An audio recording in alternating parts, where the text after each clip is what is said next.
आज आप लोग को नंबर सिस्टम का बेसिक के बारे में बताएंगे। मतलब नंबर मैथ का जो होता है बेसिक, एक तरह से मैथमेटिक्स को समझने के लिए जो सबसे बेसिक होता है उसके बारे में आज बात करेंगे। अगर ये आपका क्लियर है तभी आगे चल के आपका मैथ समझ आएगा, अदरवाइज मैथ में बहुत सारी दिक्कतें होंगी। इसलिए आज जिस तरह से घर बनाने के लिए एक पिलर की जरूरत होती है, अगर पिलर ना रहेगा तो घर खड़ा नहीं हो पाएगा सही से, अगर हो भी जाता है तो फ्यूचर में गिर जाएगा। उसी तरह से अगर मैथ को अच्छे से समझना है उसके लिए हमें बेसिक क्लियर रहना चाहिए। अगर बेसिक क्लियर नहीं है तो आप मैथ समझ नहीं पाइए। उसी बेसिक का हम एक कंसेप्चुअल क्लैरिटी के साथ बताते हैं ताकि आप भूलिएगा नहीं। नंबर सिस्टम को कई तरह से बांटेंगे, ज्योग्राफिकल रिप्रेजेंटेशन वो भी करके बताएंगे आपको, ऐसे नंबर सिस्टम में कैसे डिवाइड करते हैं वो भी बताएंगे। चलिए हम स्टार्ट करते हैं नंबर सिस्टम के बारे में। नंबर सिस्टम मतलब आप लोग समझ ही रहेंगे वैसा सिस्टम जिसमें नंबर का बात हो, यानी मैथ में जो भी नंबर यूज होता है सारे नंबर सिस्टम के अंदर आते हैं। हम उसका क्लासिफिकेशन करते हैं, आपको बताते हैं किस तरह से नंबर सिस्टम को समझेंगे और इतने अच्छे से समझेंगे जो आपको फ्यूचर में कभी दिक्कत नहीं होगी। और अच्छे से समझिएगा, आप लोग का ध्यान यहाँ रहना चाहिए। ऐसा आपको इस तरह से समझाया जाएगा जो कभी कोई टीचर आपको बताया ही नहीं होगा, क्योंकि बच्चा को समझ आना चाहिए। अगर समझ नहीं आता है तो फिर पढ़ाने का कोई मतलब नहीं बनता है। इसलिए आपको समझ आएगा तो आप लोग रिव्यू दीजिएगा, फीडबैक दीजिएगा तो सर कैसा लगा, और भी टीचर का देख के बताइएगा कि उसका रिव्यू कैसा है। बाकी हम स्टार्ट करते हैं। देखिए नंबर से मैथ के जितने सारे नंबर हैं सारे के सारे नंबर हमारे कॉम्प्लेक्स नंबर के अंदर आते हैं। कॉम्प्लेक्स नंबर का फॉर्म होता है a + ib। मतलब कॉम्प्लेक्स नंबर अगर समझना है तो इस फॉर्म में अगर कोई भी नंबर दिखे तो उसको बेहिचक हम बोल सकते हैं ये कैसा नंबर है, कॉम्प्लेक्स नंबर। अब कॉम्प्लेक्स नंबर को दो पार्ट में बांटा गया है। कॉम्प्लेक्स नंबर को कॉम्प्लेक्स नंबर है जिसका फॉर्म है, यहाँ पे लिख देते हैं a + ib। कॉम्प्लेक्स नंबर को दो पार्ट में डिवाइड किया गया है, एक रियल नंबर और दूसरा इमेजिनरी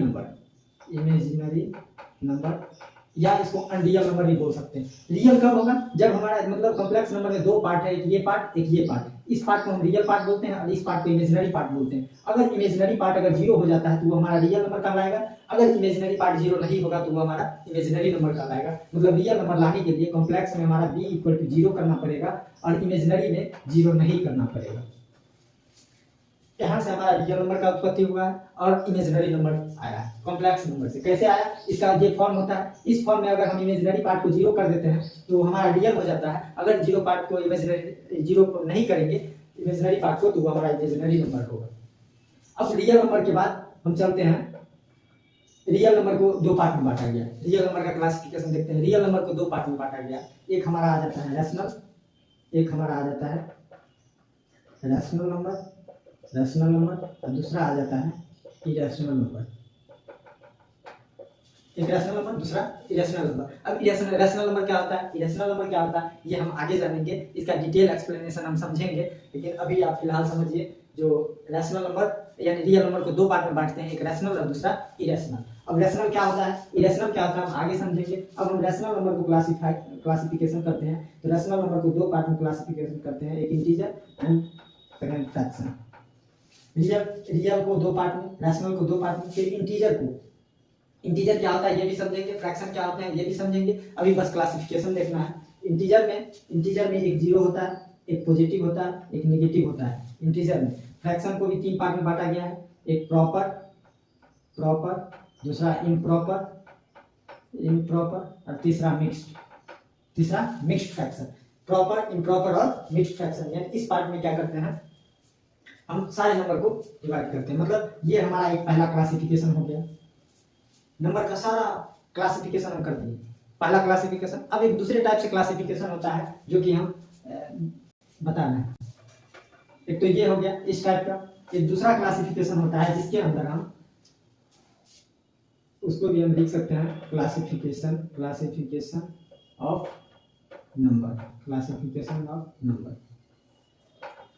क्लासिफिकेशन अब इसके अंतर्गत हम करते हैं क्या, इवन नंबर को classified, even number, odd number, prime number, composite number और इधर को prime number, twin prime number, perfect number और रामानुजन नंबर। मतलब बहुत सारे और भी सारे नंबर हैं, मतलब दूसरे क्लासिफिकेशन में हम ये सारे नंबर के बारे में जानेंगे, कौन क्या है, सारे का एग्जाम्पल जानेंगे। मतलब क्लासिफिकेशन ऑफ नंबर का सारा क्लासिफिकेशन हम बहुत ही क्विक रिवीजन की तरह, मतलब जैसे समझ रहे हैं एक रिवीजन की तरह आपको हम बता दिए क्लासिफिकेशन इस तरह कैसे करते हैं। बाकी अगले क्लास में हम आपको बताएंगे इसका सारा डिटेल, कौन किसको हम क्या बोलते हैं, कैसे करते हैं, सारा का डिटेल एक्सप्लेनेशन विद एग्जांपल हम अगले क्लास में समझेंगे। अगले क्लास में ये भी समझेंगे कि हम इसको ग्राफिकल रिप्रेजेंटेशन कैसे ग्राफिक्स मेथड से हम इसको समझ सकते हैं, ताकि कभी भूलने का बात ही ना हो, क्योंकि इसका क्वेश्चन स्टेटमेंट बेस्ड क्वेश्चन बनता है। जो कोई इंटीजर दे दिया, ये होल नंबर के अंदर आता है या नहीं आता है, रैशनल नंबर दे दिया, वो रियल नंबर के अंदर आता है कि नहीं, मतलब इस टाइप का क्वेश्चन बनता है, जिसके लिए आपको क्लासिफिकेशन का नॉलेज हर तरीके से क्लियर रहना चाहिए। बाकी अगले क्लास में आते हैं तो फिर इसके आगे बताएंगे। आप लोग कमेंट कीजिएगा जो कैसा वीडियो बना है और आप लोग को समझ आ रहा है या नहीं आ रहा है। फिर अगले क्लास में हम आप लोग को बताएंगे अच्छे तरीके से। मैथ से अब डरने का कोई जरूरी नहीं है, मैथ को चुटकियों में उड़ाने लगिएगा, एक एक एडवांस बुक बनाने लगिएगा। जैसे अभी हम एडवांस पिनेकल का बुक बनवाते हैं बच्चे लोग से, क्लास 6 से लेकर 10 तक के सारे बच्चे को हम पिनेकल बुक एडवाइस करते हैं। उस जो भी एडवांस बुक है IIT foundation batch foundation book है पिनेकल, ये पियर्सन बुक IIT फाउंडेशन का पियर्सन बुक है, वो हम बच्चे को सजेस्ट करते हैं। वो एडवांस लेवल का बुक आप बना सकते हैं। अगर मेरे से 10 दिन क्लास करके देखिए, आपको मैथ से डर भाग जाएगा। बाकी आप लोग कमेंट कीजिएगा, अगले क्लास का वेट कीजिएगा। Thank you.